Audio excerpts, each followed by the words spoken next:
Hello everyone and welcome to this video. Today I will show you how to link to email on Framer. So guys, let's get started. First guys, when you want to make a new project, as you can see here, this new project on Framer, what the step you need to do if you want to link to email on Framer, just follow these steps guys on the screen. First step, on the link to, guys, what you have to do, all you have to do, just write this option guys, mail to.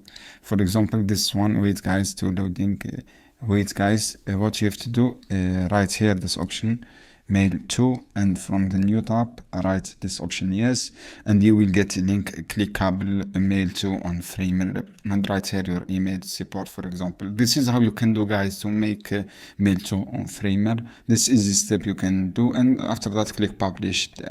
This is how you can do guys. I hope this video helpful for you. Then don't forget to subscribe and like and share this video for more content, and see you on another video soon guys. Just write mail to this option, and thanks for watching this video.